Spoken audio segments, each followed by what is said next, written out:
Très bien.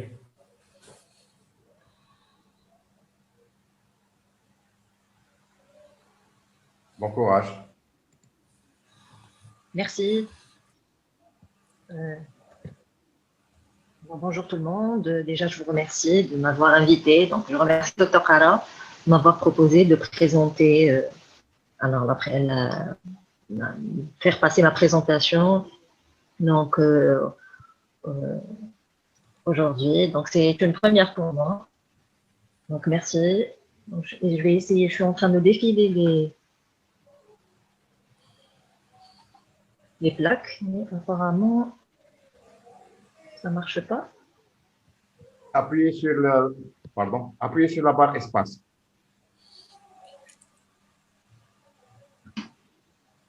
Non?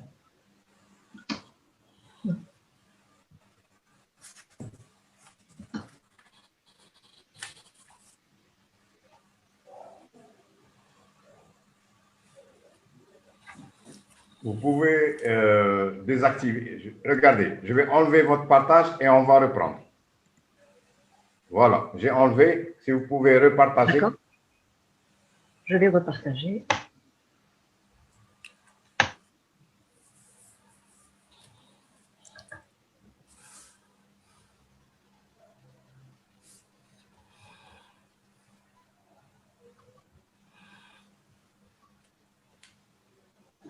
Les plaques ne passent pas. Je ne sais pas ce qui se passe.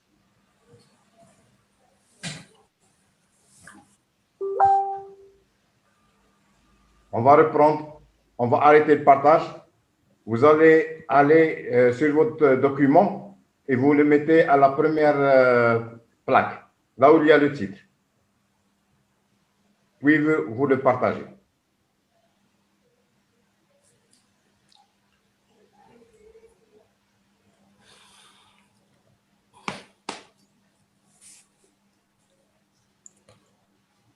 Ça défile, normal. Donc, mettez la première plaque. C'est bon, j'arrive à défiler. La première plaque, c'est bon. Repartagez maintenant. Repartage.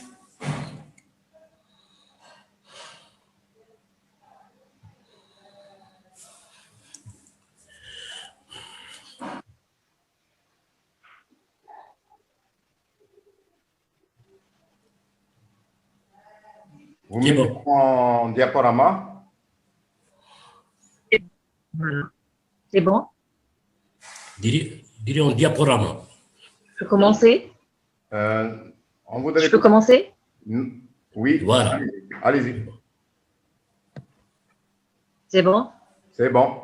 Alors, voilà, donc, j'ai essayé de choisir l'insuffisance rénale. Donc, ce thème, cette pathologie qui devient de plus en plus fréquente dans le monde entier et dans notre pays. Donc, voilà, on reçoit de plus en plus d'enfants d'IRC au stade malheureusement pré-terminal à terminal. Donc, c'est pour ça que j'ai choisi de présenter donc, cette pathologie pour essayer de sensibiliser un peu les médecins. Donc, on va voir après les complications de l'insuffisance rénale et l'intérêt du diagnostic précoce de cette insuffisance rénale. Donc, on va commencer par une petite introduction et épidémiologie de l'insuffisance rénale. Donc, dans notre pays, les différentes causes de cette insuffisance rénale chronique, les complications qu'engendre cette insuffisance rénale, et puis la prise en charge thérapeutique et la prise en charge de l'insuffisance rénale terminale. Comme introduction, je vais dire que la maladie rénale chronique, elle est définie par la présence pendant au moins plus de 3 mois de marqueurs d'atteinte rénale, que ce soit morphologique, donc découvert par une échographie rénale, ou histologique, par une biopsie rénale, ou carrément biologique, par la baisse de la filtration, par la baisse du débit de filtration glomérulaire, qui se traduit par une altération de la fonction rénale qui est malheureusement permanente et irréversible, contrairement à l'insuffisance rénale aiguë. Donc, cette baisse de débit de filtration glomérulaire est calculée par plusieurs formules, dont la plus utilisée chez l'enfant, ça reste la formule de Schwartz. Ce débit correspond au volume de plasma filtrée par le rein par unité de temps. Cette formule, elle doit être utilisée avec prudence en cas de dénutrition ou de myopathie, donc, parce qu'elle risque de nous donner des valeurs de clairance faussement augmentées à cause de la dénutrition ou de la myopathie, donc la créatinine qui est un peu plus basse que la normale, ou donc chez l'enfant nourrissant âgé de moins de 2 ans aussi. On va voir après, c'est un tableau à part, donc pour calculer la clairance, vu que le rein n'atteint pas sa maturation avant l'âge de 2 ans, donc on ne peut pas le comparer à un rein mature. Voilà, donc la clairance corrigée, c'est estimée par la formule de Schwartz dont on a parlé. Donc, c'est multiplier le coefficient donc par la taille de l'enfant en centimètres divisé par les créatinines en micromoles par litre. Donc, la valeur de ce coefficient, elle varie avec le poids et le sexe. Donc, moi, il est à 26 pour les moins de 2 kg, 35 à peu près pour les 12 kg, et il est à 53 pour les 42 kg. Il y a des applications aussi toutes faites, toutes établies. Donc, on utilise en général couramment dans différentes consultations. Donc, on met juste l'âge de l'enfant, le sexe, la taille de l'enfant, et donc, elle nous donne le résultat de la clairance. Donc, clairance, elle sert à stadifier l'insuffisance rénale, donc du stade 1 au stade 5. Donc, il faut savoir que la maladie rénale chronique, elle débute avec un début de filtration glomérulaire à 90 ml/min. Donc, quand on atteint le stade 1 de la maladie rénale chronique, donc, il faut savoir que le pourcentage de reins fonctionnels à ce stade, il est à 50% déjà. Donc, il n'est pas à 90%, il est à 50% de néphrons. Donc, au stade 1, donc 50% des néphrons qui sont fonctionnels, la moitié, donc elle n'est pas fonctionnelle, elle est déjà détruite. Donc, le stade 2, c'est une IRC minime. La clairance varie entre 60 à 89. L'insuffisance rénale modérée, donc stade 3, la clairance, elle est estimée entre 30 à 59. Donc, quand on a un débit de filtration glomérulaire compris entre 15 à 29, on est dans le stade d'une IRC sévère. Et bien sûr, l'IRC terminale, c'est une clairance qui est inférieure à 15. Alors, le débit de filtration glomérulaire normal, donc selon l'âge, comme je l'ai dit tout à l'heure, ça diffère entre les nourrissants et l'enfant. Donc, un débit de filtration glomérulaire moyen, donc il est estimé la première semaine entre 38 à 42 ml/min, entre la deuxième semaine et le deuxième mois, donc entre 63 et 69 ml/min. À partir entre 2 mois et 2 ans, il est estimé entre 84 à 99 ml/min. À partir de 2 ans, c'est entre 130 à 135 jusqu'à 142 ml/min. Donc, l'insuffisance rénale chronique n'est pas exceptionnelle chez l'enfant. Au contraire, donc, elle peut affecter l'enfant très très jeune et présente une particularité spécifique à l'enfant, que c'est un organisme en croissance. Donc, elle présente un problème majeur de santé publique dans les pays pauvres et même dans les pays développés. C'est une pathologie complexe, lourde, elle altère la qualité de vie et de l'enfant et de sa famille. Elle peut demeurer longtemps silencieuse, c'est pour ça que le diagnostic doit être précoce afin de traiter les complications dès leur apparition et ralentir justement l'évolution vers l'insuffisance rénale terminale. Alors, comme épidémiologie, il n'y a pas de… Donc, l'incidence serait en général sous-estimée dans notre pays. Elle a une prédominance masculine. Le sexe ratio, il est entre 1,5 à 3. Donc, à cause de la fréquence des uropathies obstructives et surtout les valves de l'urètre postérieur chez le garçon. Donc, pour l'incidence de l'insuffisance rénale chronique dans notre pays, les enfants donc, atteints d'une insuffisance rénale stade 3, ils sont estimés à peu près 600 000 enfants par an et 150 nouveaux cas par an par million d'habitants qui arrivent carrément en insuffisance rénale terminale. Alors, les causes de cette insuffisance rénale chronique, elles sont dans 60% des cas congénitales et donc 40% des cas, elles sont est acquise.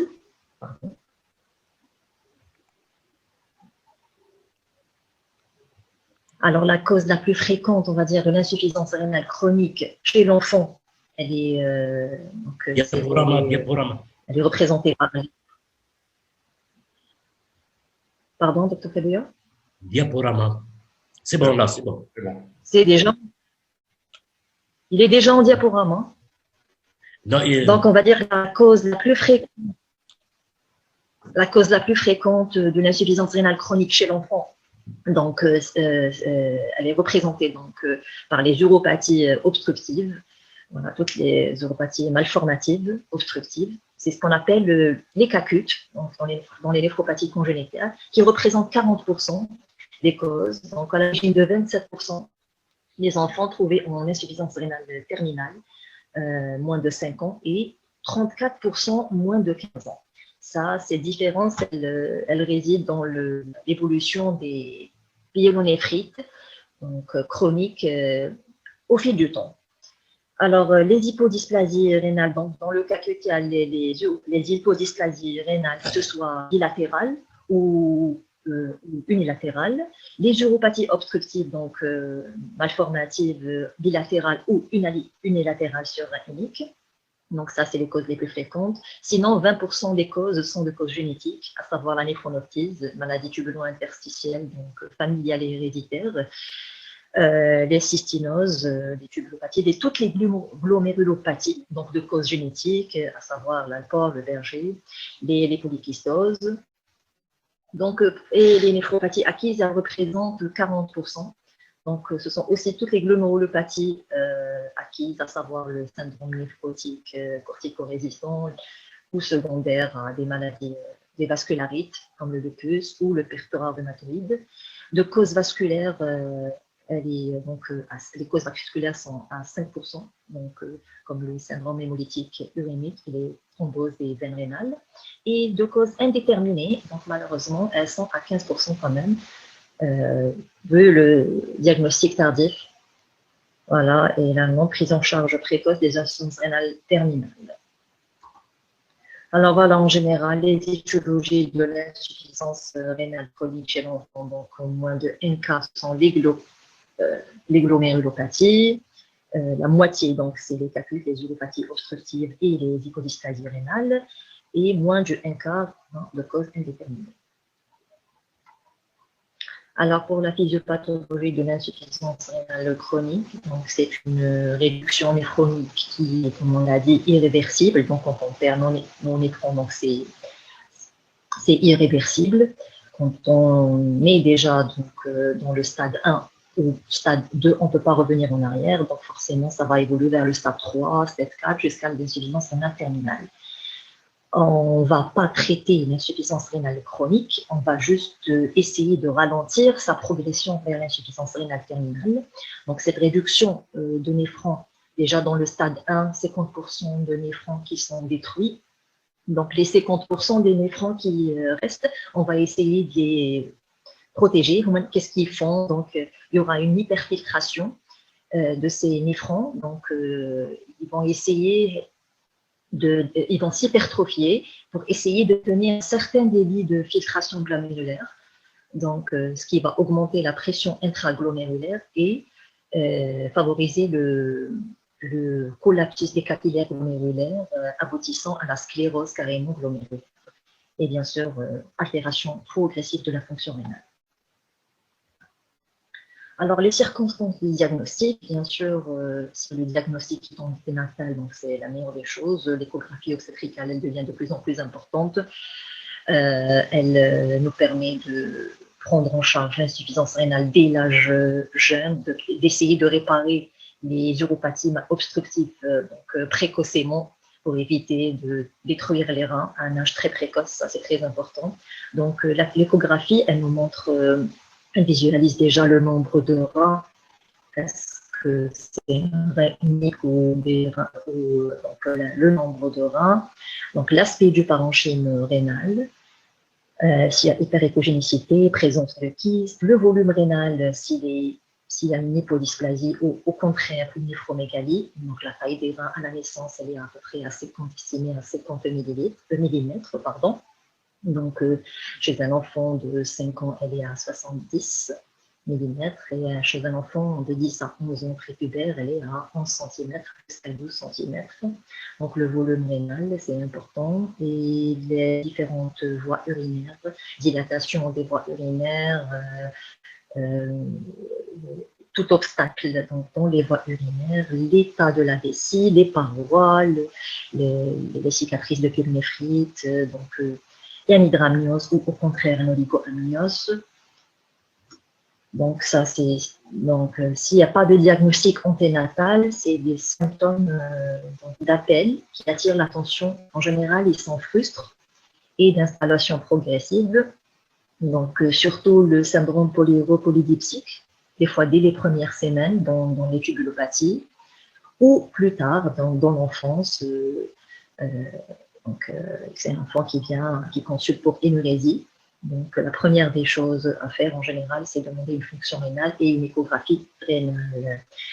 Le retard staturopondéral, donc il faut penser à demander une fonction rénale et une écho-abdominopelvienne. Devant tout syndrome œdémateux aussi. Donc, la prise de tension artérielle est très importante chez tout patient consultant, donc pour n'importe quel motif.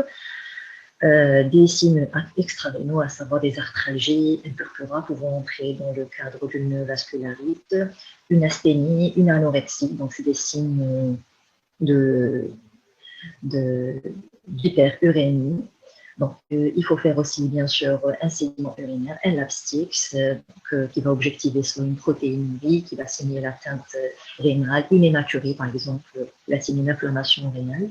Et puis, les antécédents familiaux, est-ce qu'il y a des antécédents de maladie rénale, de mort dans un âge précoce, de la fratrie, des hospitalisations à la période néonatale pour déshydratation. Voilà, donc pour le bilan, qu'est-ce qu'on va demander en premier? Donc l'objectif de ce bilan paraclinique, c'est de déterminer l'atteinte rénale et de mesurer sa sévérité. Donc de voir le type de l'atteinte rénale, de distinguer le type de l'atteinte rénale, si c'est glomérulaire ou au niveau tubulaire, de connaître les causes de cette insuffisance rénale et bien sûr le retentissement de l'insuffisance rénale, donc, qui va altérer la fonction rénale et provoquer les différentes complications qu'on va voir par la suite. Par l'enquête étiologique, et comme on a dit, donc on va commencer par les antécédents familiaux de maladies, rechercher dans les antécédents familiaux de maladies rénales, voir s'il y a eu une échographie anténatale a été faite ou pas, donc des antécédents personnels d'infection urinaire, de pyélonéphrite, plutôt, donc le triple chez l'enfant, de troubles mictionnels, une dysurie, une polyurie, un syndrome polyuropolydipsique, donc une nicturie, une HTA, sinon s'il y a notion de prise de médicaments néphrotoxiques. Donc le bilan minimal à demander devant toute suspicion d'insuffisance rénale, c'est une bandette urinaire, la première des choses à faire. Donc, ça nous renseigne sur l'état de la filtration rénale. Donc, un ionogramme sanguin, une fonction rénale, à savoir une urée, une créatinine, la protéinurie des 24 heures, une albuminémie, donc une cytologie urinaire à la recherche d'infection urinaire, donc un bilan phosphocatique, un hémogramme, une PTH, dosage de la vitamine D3, carénage osseux, donc faire le retard statural, une échographie rénale pour estimer donc, la taille des reins, ainsi la dilatation des uretères. Et puis une ECR, donc devant toute infection urinaire, que ce soit chez le garçon ou chez la fille. Premier épisode, en général, on demande une échographie rénale couplée à une urétérocystographie rénale, avec scintigraphie rénale aussi pour voir la fonctionnalité des reins, donc le fonctionnement, et s'il y a obstacle ou cicatrice rénale. Donc, ça va se traduire dans la scintigraphie rénale. Donc, la fonction est donc voir les complications, c'est dû donc à le dysfonctionnement de ces fonctions du rein qui sont normalement. Donc, le rein, il a deux fonctions, exocrine et endocrine, donc élimination des déchets et contrôle de l'équilibre hydroélectrolytique et acido-basique, donc en fonction exocrine, pardon. Et puis l'hydroxylation de la vitamine D3 qui se fait au niveau du rein. Donc on a vers 25 dihydroxycholécalciférol, qui est le calcitriol, le métabolique actif de la vitamine D3, au niveau du rein. Donc, synthèse de l'érythropoïétine, de la rénine, des différentes hormones, rénine, prostaglandine. Justement, donc, la perturbation de ces fonctions, elle va engendrer les différentes complications. Alors, on va commencer par l'atteinte cardiovasculaire, donc secondaire à cette insuffisance rénale chronique. Elle débute précocement et représente la deuxième cause de mortalité chez l'enfant insuffisant rénal chronique, due secondaire à la rigidification vasculaire, à l'hypertrophie du VG et au fil du temps, donc par une dysfonction carrément du ventricule. Ces anomalies cardiovasculaires s'aggravent avec la progression de la maladie rénale. Risque d'accident cardiovasculaire à l'âge adulte, il est estimé à 43%. Donc, mesures de la tension artérielle et échographie rénale sont systématiques, et échographie cardiaque systématique dès le stade 2 de la maladie rénale, qui va permettre le ralentissement donc, de cette progression de la maladie rénale. Elle va être ralentie grâce aux mesures hygiéno-diététiques et au contrôle tensionnel par les IEC, donc les inhibiteurs d'enzymes de conversion, et les ARA2, donc deux molécules utilisées en général comme antihypertenseurs et néphroprotecteurs. Alors, les facteurs de risque cardiovasculaire chez l'insuffisance rénale terminale, donc c'est l'HTRA, premier facteur de risque, les dyslipidémies, l'anémie, l'hyperparathyroïdie secondaire, justement, cette hypocalcémie, l'inflammation secondaire aux différents, l'inflammation et les infections, une hypoalbumémie et une surcharge hydrosodée, tout cela est donc un facteur de risque cardiovasculaire chez l'IRP. Alors, comme complication, deuxième complication, après les complications cardiovasculaires, c'est l'anémie. Donc, c'est un facteur de comorbidité important. Donc, cardiovasculaire, c'est une anémie qui est normocytaire, normochrome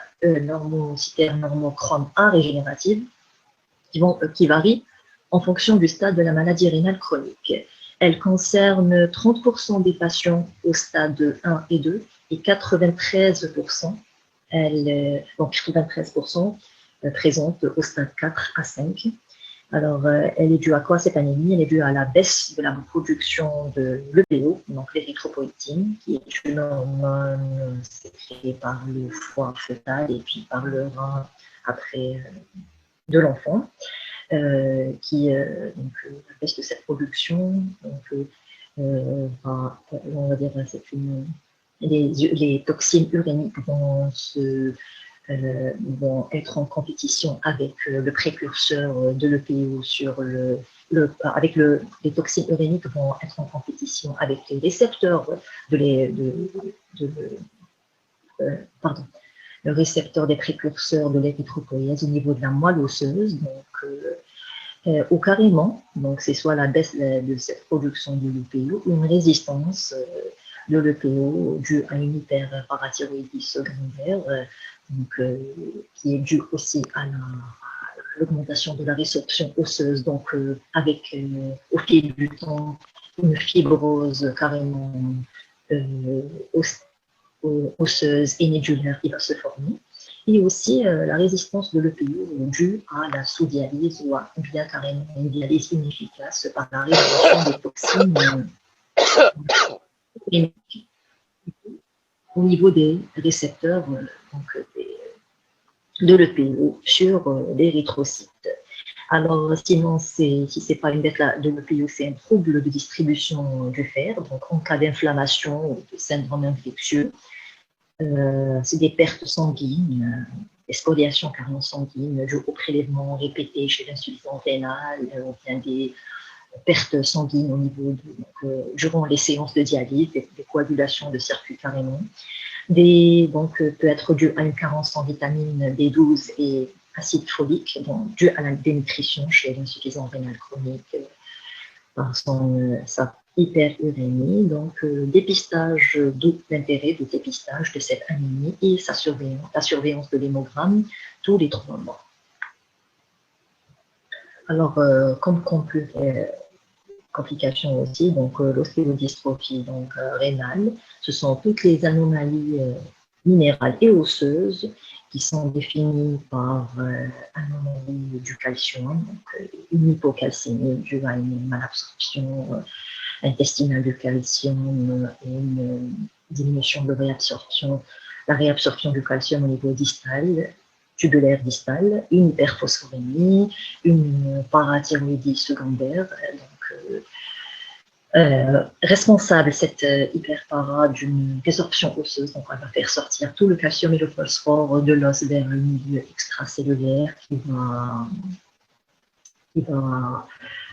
faire vieillir donc l'os. Elle va augmenter l'absorption intestinale du calcium au niveau digestif intestinal.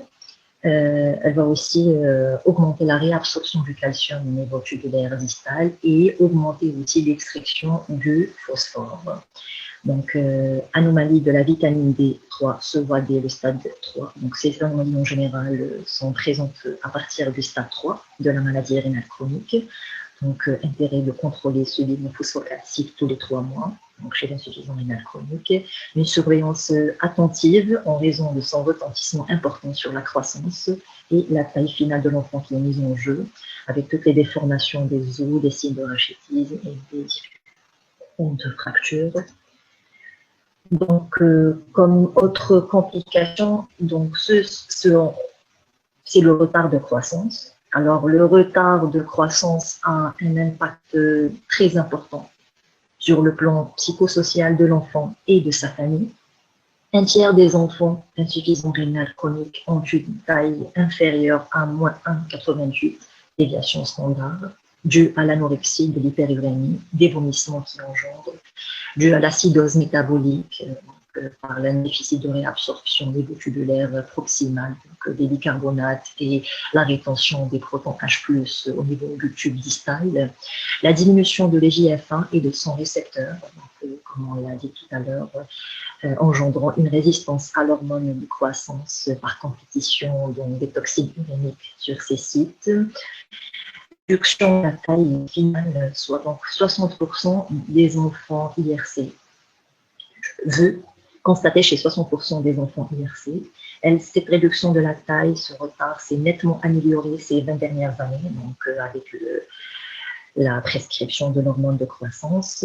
Évaluation de ce retard de croissance dès le stade 2 de l'insuffisance rénale chronique par la mesure de la taille, de l'âge osseux, de l'âge statural, la vitesse de croissance annuelle de l'IMC et du périmètre crânien.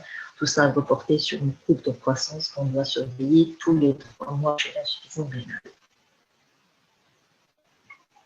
Alors, complications très importantes qu'on voit chez l'insuffisance rénale chronique, la dénutrition. Malheureusement, ça reste un élément majeur de la prise en charge de l'insuffisance rénale chronique, due à l'inflammation chronique qui va augmenter les pertes protéiques et bien sûr réduire la masse maigre. Alors, la réduction calorique, elle est due à l'anorexie, donc au stress, de l'inappétence, surtout au stade 4 et 5 de l'insuffisance rénale. Évaluation du statut nutritionnel dès le stade 2. Les apports caloriques et protéiques sont calculés par une diététicienne, donc journalier, propre pour chaque enfant et chaque âge. Alors, autre complication chez l'insuffisance rénale, ce sont les infections récurrentes et donc, les infections. Donc, c'est une immunodéficience qui est une cause de différentes infections. Les infections représentent la première cause d'hospitalisation au stade d'insuffisance rénale terminale, donc due aux uropathies obstructives et malformations donc, urologiques. La PNA carrément, donc l'insuffisance urinaire haute, intérêt de l'antibiothérapie prophylactique, quand on ne peut pas faire donc, une chirurgie. Donc, les enfants insuffisants rénal chroniques doivent recevoir tous les vaccins selon le calendrier vaccinal, sauf pour les vaccins vivants qui ont une forte immunogénicité. Une vaccination contre la grippe saisonnière est recommandée à partir du stade 3 de la maladie rénale.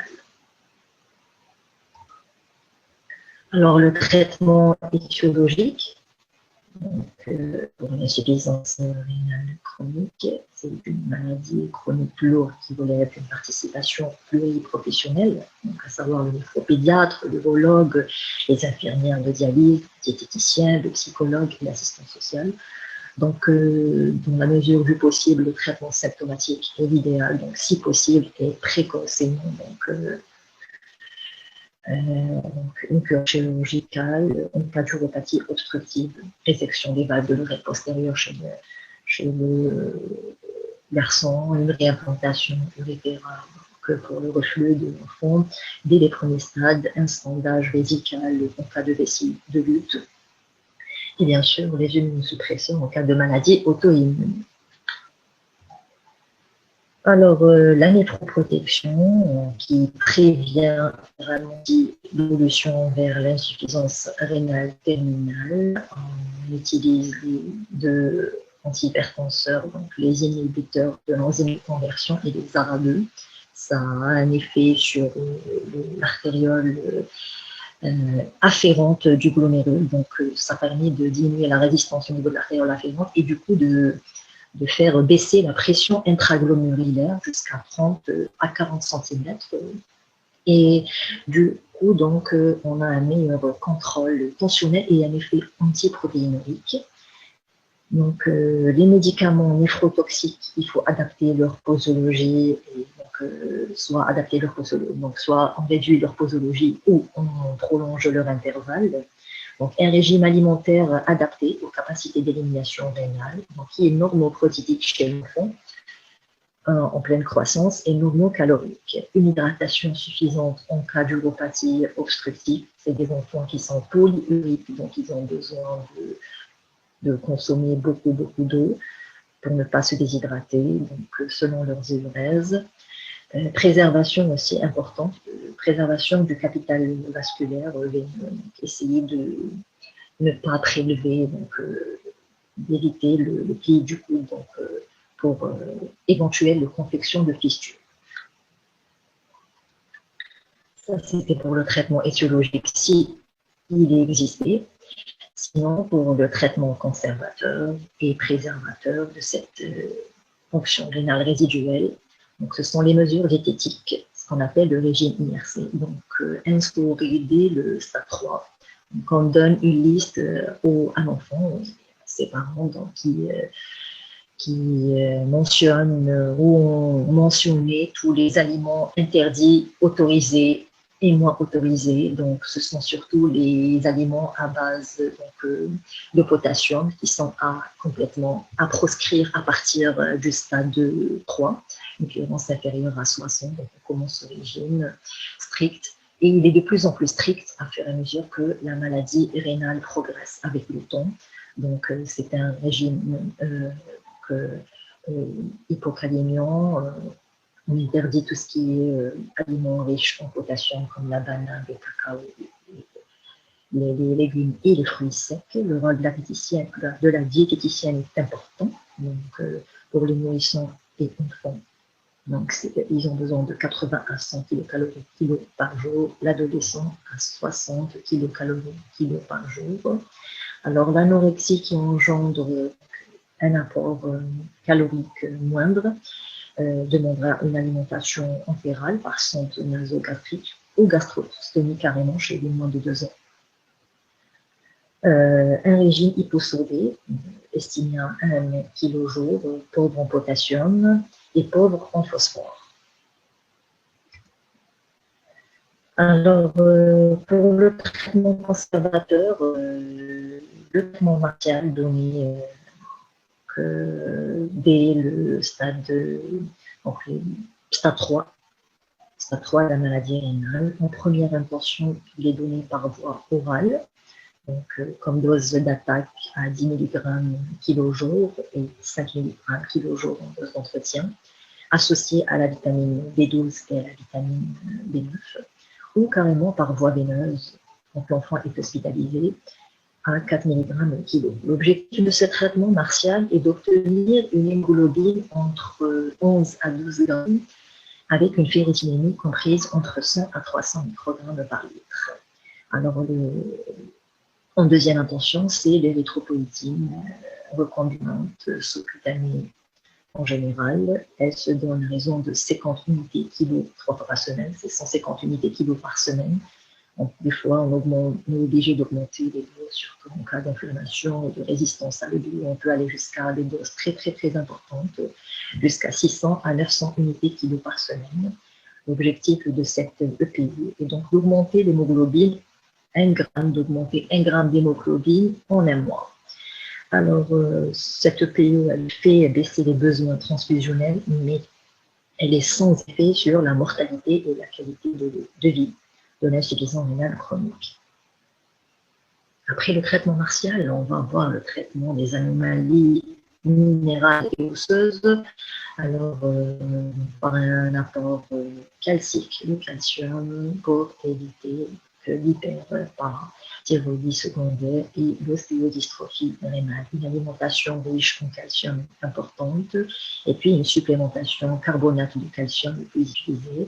Donc, à distance des repas, par voie orale, la posologie elle est de 1 à 6 grammes mètre carré par jour. La vitamine D active, sous le nom de N-alpha, c'est l'alpha-calcidiol, donné à raison de 0,1 à 0,75 microgrammes par jour, et la non-active à raison de 50 000 unités par mois.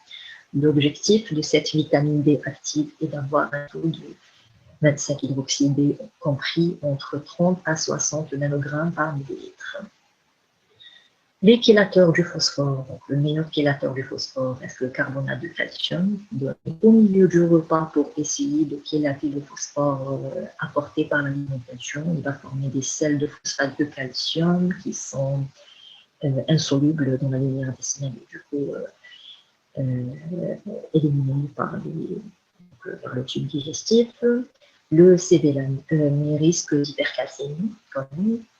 Le CB-lamer, à 800 mg en posologie, est à 80 mg kg jour. C'est aussi un chélateur du phosphore utilisé. Alors, comme autre conservateur, c'est l'hormone de croissance, donc la GH, qui est une hormone de croissance recombinante. Après avoir corrigé l'anémie, l'acidose et l'hyperparathyroïdie secondaire, s'il y a persistance d'un retard statural inférieur à 1,88 déviation standard et ou une vitesse de croissance inférieure à moins 1 déviation standard, c'est-à-dire inférieure à 4 cm pour les enfants de 6 ans et moins de 10 cm en prépuberté. Donc, on donne le Nordiflex intégré à cette hormone de croissance. C'est le Nordiflex utilisé donc, actuellement à raison de 0,05 mg kg jour, tous les jours en sous-cutané le soir. Il a été remarqué que donner 28 unités mètre carré par semaine de cette GH améliorerait la vitesse de la croissance naturelle de 3,88 cm par an par rapport à des enfants non traités. Si on remarque une hyperparathyroïdie, donc il faut retarder la mise en place du traitement, pour éviter les différentes déformations de l'os. Sinon, si l'enfant est déjà sous hormone de croissance, il faut arrêter temporairement que le temps de contrôler cette hyperparathyroïdie.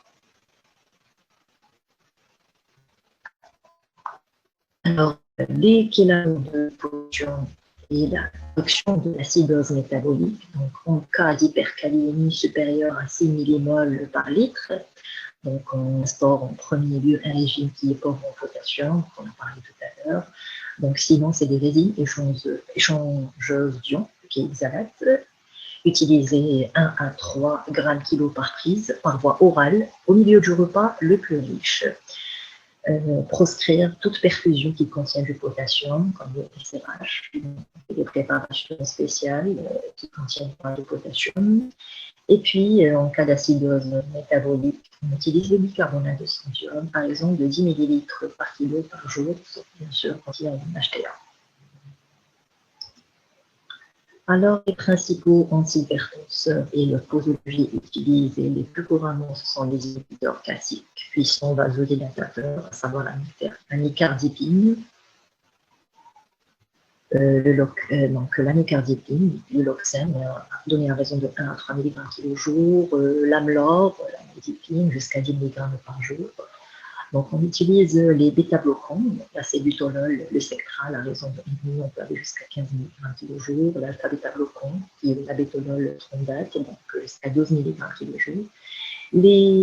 Donc l'alpha-antagoniste, le trazocine, l'itresse, les inhibiteurs de l'enzyme de conversion, à savoir le Lopri et le Renitec, les antagonistes, donc les ARA2, antagonistes de l'angiotensine 2, pour les sarcomes, jusqu'à 2,07 à 1,4 mg kg, et des dipyridinoétiques, le diurétique de Lens, le furosémide, l'Azélix, à 0,5 à 10 mg kg jour, donc à partir d'un stade 3, où la réduction néphronique, elle est estimée à 15% des néphrons qui sont fonctionnels.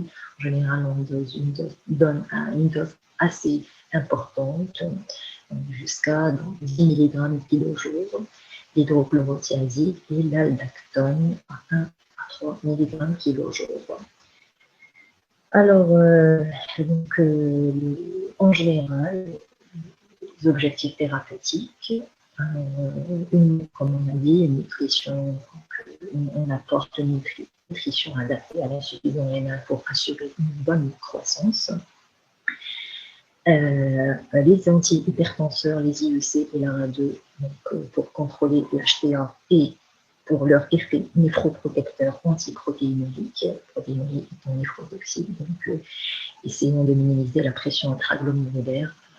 Donc, par ces IEC et ces ARA2, le bicarbonate de sodium est donné pour corriger l'acidose métabolique, les chélateurs de potassium pour éviter l'hypercalémie, les apports calciques, la vitamine D et les chélateurs du phosphore, contrôle de l'ostéodystrophie rénale, le PO et la supplémentation en fer, acide folique en vitamine B12 pour corriger l'anémie, l'hormone de croissance, amélioration pour améliorer la croissance naturelle et une vaccination un jour pour limiter le risque infectieux.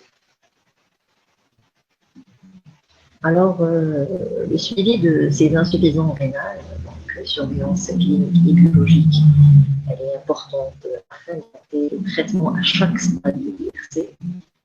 Le rythme de surveillance, il est variable selon la sévérité de l'insuffisance rénale chronique. On les voit tous les 6 mois à peu près, à stade 1 à 2 de la maladie rénale, mensuellement à partir du stade 3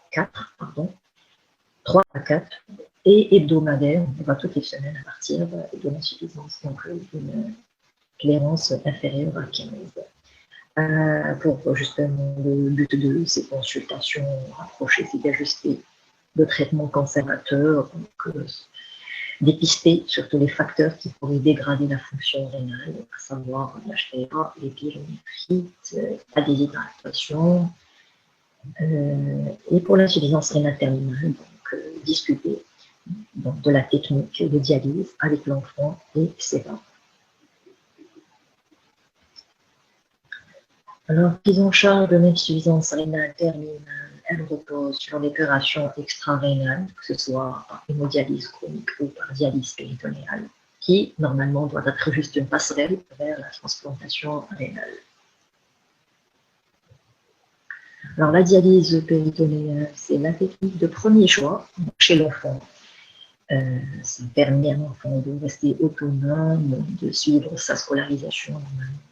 Donc, elle peut être appliquée même chez le nouveau-né, comme n'importe quel âge, n'importe quel poids, donc à partir de 5 kg en général, par la mise en place d'un cathéter, d'un coffre, c'est dans la cavité péritonéale qu'on confectionne virtuellement afin d'introduire des liquides de dialysa ayant un pouvoir osmotique important, donc afin d'assurer des échanges. C'est le péritoine qui va assurer ces échanges après un temps de stase.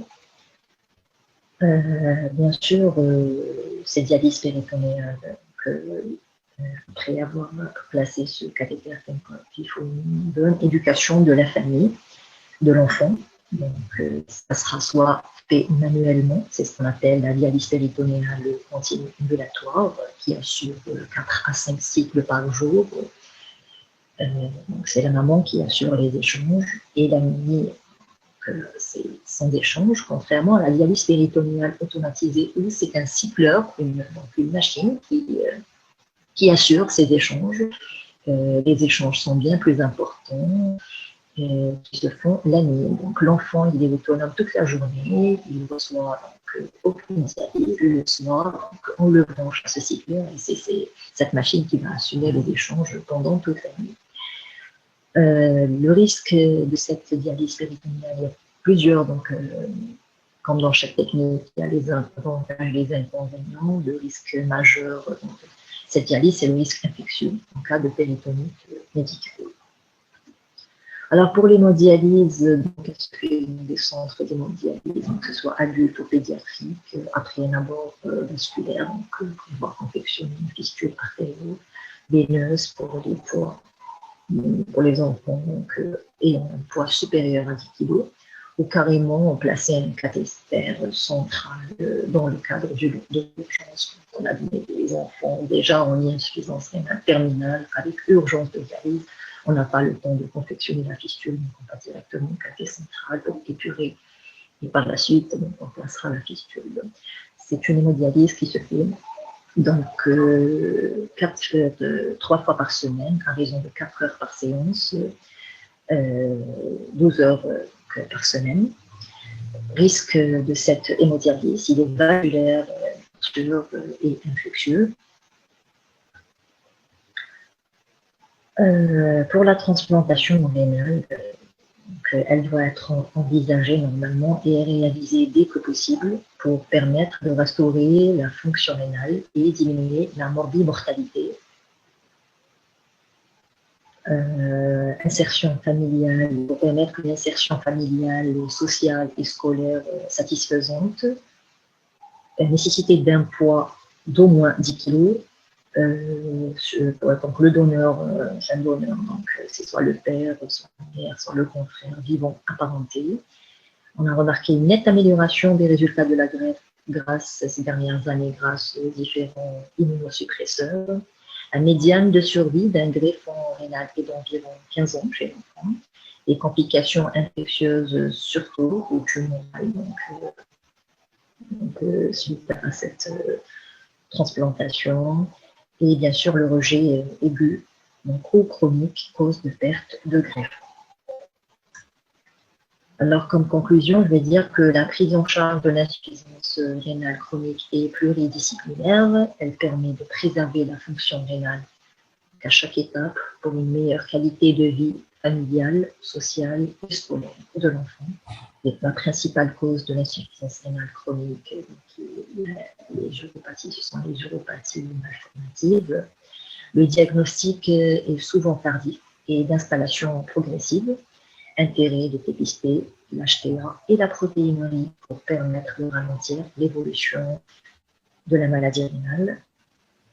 Le traitement est seulement conservateur et préservateur de cette petite fonction rénale résiduelle. Il doit garantir une nutrition et une croissance optimale afin de limiter les complications cardiovasculaires et osseuses. La transplantation rénale doit être privilégiée au stade d'insuffisance rénale terminale. Merci.